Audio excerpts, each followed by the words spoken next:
আওয়ামী লীগ যদি বলে যে না আর আমরা পলিটিক্স করব না, দেখবেন যে ঐক্য ভাঙা টেঙা শেষ। আমি এখন অত্যন্ত শ্রদ্ধার সাথে আমি মাহবুব কামাল ভাইয়ের সাথে কিছু কিছু ব্যাপার দ্বিমত করি। মাহবুব ভাই বলছে রাজনীতির ক্ষেত্রে ঐক্য হয় না। এই যে দেখেন, এই যে জুলাই অভ্যুত্থানে আমরা যদি দেখি, এক আওয়ামী লীগ ছাড়া বাকি দলগুলির মধ্যে কি একটা ঐক্যবদ্ধ হয়েছে না? এটা গণতন্ত্রের জন্য এটাকে কি আপনি একটা অর্জন বলবেন না? অবশ্যই অর্জন বলবেন। কেন? শেখ হাসিনা দীর্ঘ 15 বছর আমার যে আকাঙ্ক্ষাকে ভেঙে চুরমার করে দিয়েছে। আমার আকাঙ্ক্ষা কি? আমি একটা গণতান্ত্রিক বাংলাদেশ দেখতে চাই। আমার আকাঙ্ক্ষা কি? আমি একটা স্বাস্থ্য ক্ষেত্রে সবার জন্য একটা স্বাস্থ্য ব্যবস্থা আমি দেখতে চাই। এগুলি কি আপনি জাতিকে ঐক্য বলবেন না? আমাদের জাতির অর্জন বলবেন না? মাহবুব ভাই তো অনেক জ্ঞানী। এগুলো আমরা বলি, চাই, ভালো ভালো কথা শোনাই, কিন্তু বাস্তবে না হচ্ছে না। না না, আপনি আমি একটু নাজমুল আশরাফ ভাই, আমি একটু বিনয়ের সাথে আপনাকে বলি, আমাদের কি উন্নতি নাই? তাহলে আমরা বাংলাদেশ কি স্বাধীনতার পর এই 54 বছরে কি আমরা এই জায়গায় এমনি এসেছি? আজকে দেখেন, আমার স্পষ্ট মনে আছে 1972 সালে আমাদের বাজেট ছিল মাত্র 786 কোটি টাকা। আজকে আমরা অর্জন করেছি না? আজকে তো আমাদের প্রায় 7.5 লক্ষ কোটি টাকা আমাদের বাজেট। আমরা এই অর্থনৈতিক ক্ষেত্রে একটা ব্যাপক উন্নয়ন করেছি না? একটা সময় কিন্তু বাংলাদেশ যখন স্বাধীন হয়েছিল তখন কিন্তু আমাদের পার্লামেন্টারি ডেমোক্রেসি ছিল। আবার আমরা প্রেসিডেন্সিয়ালে ফিরে গেছি। আবার আমরা 90 গণ অভ্যুত্থানের মাধ্যমে কিন্তু আমরা সংসদীয় গণতন্ত্র, সেই ঐক্যটা আপনি দেখেন, আপনি দ্বাদশ সংশোধনী রাজনৈতিক দলগুলির ঐক্যবদ্ধর মাধ্যমে কি আমরা সেটা অর্জন করেছি না? সুতরাং রাজনৈতিক দলগুলো জাতির স্বার্থে কিন্তু অধিকাংশ ক্ষেত্রে ঐক্যমত হয়। মাহবুব ভাই একটা কথা বলেছে, বিএনপি হয়তো ক্ষমতা গেলে এটা করবে না। না, আমরা কিন্তু কমিটমেন্ট করছি। আপনি দেখেন, মাহবুব ভাইয়ের নিচে মনে থাকার কথা যে বিএনপি যখন তৈরি হয়েছিল 31 দফার সবগুলো এবং যেগুলো ঐক্যমত হবে সবকিছু বাস্তবায়ন হবে, তো চেষ্টা করা হবে। আচ্ছা, আমি 1 মিনিট একটু চেষ্টা করা হবে। হ্যাঁ, অবশ্যই বলবেন আপনি। আপনি ঐক্যের কথা বললেন না, ঐক্য হয় সেটা কিরকম জানেন? স্ফুলিঙ্গ তার পাখায় পেল ক্ষণকালের ছন্দ, উড়ে গিয়ে নিভে গেল এই তার আনন্দ। ঐক্য হয়েছে, খুবই সাময়িক।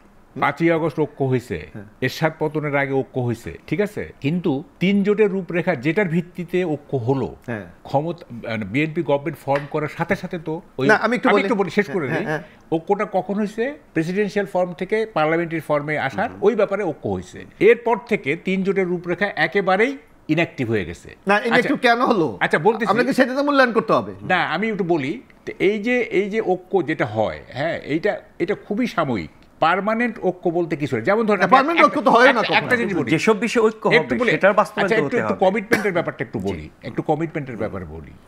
2001-এ যখন বিএনপি ওনারা জিতলেন, মিসেস বেগম জিয়া জাতির উদ্দেশ্যে ভাষণে 100 দিনের একটা প্রোগ্রাম দিলেন। 100 দিনের, যে 100 দিনে আমরা এই করব। জাস্ট পরের দিন থেকে কোথায় গেল ওই প্রোগ্রাম? কোথায় গেল কি? 2-3 দিন পরে মাইনরিটি ক্লিনজিং শুরু হলো, সংখ্যালঘুদের উপরে নির্যাতন শুরু হলো। আপনি মাইন্ড করেন এটা? না, আমি একটু বলি, মাহবুব ভাই বলি। আমি একটা সমাজে মাহবুব ভাই অপরাধ থাকবে, একটা সমাজে আপনার দুর্নীতি থাকবে, কিন্তু আপনাকে দেখতে হবে ওই সরকার সেইটার ব্যাপারে কতটুকু ব্যবস্থা গ্রহণ করে। ইম্পর্টেন্ট ব্যাপার। আমি বলছি যে 100 দিন না, আমি বলি, আমি আপনাকে একটু বলি, আমাকে একটু বলতে দেন, তাহলে আপনার আরেকটু সুবিধা হবে। এই আপনি যে কথাটা বললেন, এই যে ধরেন আপনাকে বলেন, আপনি নিজের দীর্ঘদিন সাংবাদিকতা করেন, বিএনপি কিন্তু প্রেসিডেন্সিয়াল ফর্ম অফ গভর্নমেন্টে বিশ্বাসী ছিল, কিন্তু জাতির ঐক্যের স্বার্থে সেদিন সকল দল মিলে বললো আমরা পার্লামেন্টারি ডেমোক্রেসিতে ফিরে যাব। বিএনপি কিন্তু তার দলীয় যে আদর্শ সেটাকে বিসর্জন দিয়ে কিন্তু পার্লামেন্টারি ডেমোক্রেসিতে ফিরে এসেছে। এটাকে কি আপনি জাতীয় ঐক্য বলবেন না? এটাকে জাতির অর্জন বলবেন না? আমি বলবো, আপনি মাইন্ড করেন না। না, মাইন্ড কেন করব? আমি বলি কেন আসছে জানেন? কেন? আপনি তো শুনেন, একটা জিনিসের গভীরে যেতে হয়। প্রেসিডেন্সিয়াল ফর্ম হইলে মিসেস জিয়া, মানে খালেদা জিয়া, উনি মানে নিশ্চিত ছিলেন না। না, এটা আপনি পারসেপশন। এটা আপনি শুনেন, উনি নিশ্চিত ছিলেন না। না, প্রেসিডেন্সিয়াল প্রেসিডেন্ট ইলেকশন করতে হবে। প্রেসিডেন্ট ইলেকশন করলে এসব না। মাহবুব কামাল ভাই, আমি বলি, আপনি যেভাবে সরলীকরণ বলছেন, ওই সময় 3 রকমের রূপরেখা ছিল, আমি পার্লামেন্টারি ডেমোক্রেসিতে ফিরে যাব, সেইটার প্রতি বিএনপি শ্রদ্ধা দেখিয়েছিল কিনা, এটাকে আপনাকে দেখতে হবে। এটা আমি তো বলতেছি, এইটা আপনাকে দেখতে হবে।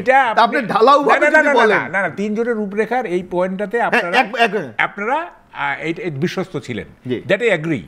এইটা এই ব্যাপারে কোনো ইয়ে নাই। 2001-এ যে 100 দিনের প্রোগ্রামটা দিলেন বেগম জিয়া জাতির উদ্দেশ্যে ভাষণ দিয়ে, সেই প্রোগ্রামগুলি কোথায় দেখলাম আমরা তো পরে দেখলাম। আমরা পরে কি দেখলাম? আমরা পরে দেখলাম যে বিভিন্ন মাহবুব ভাই অন্যদিকে চলে যাচ্ছে।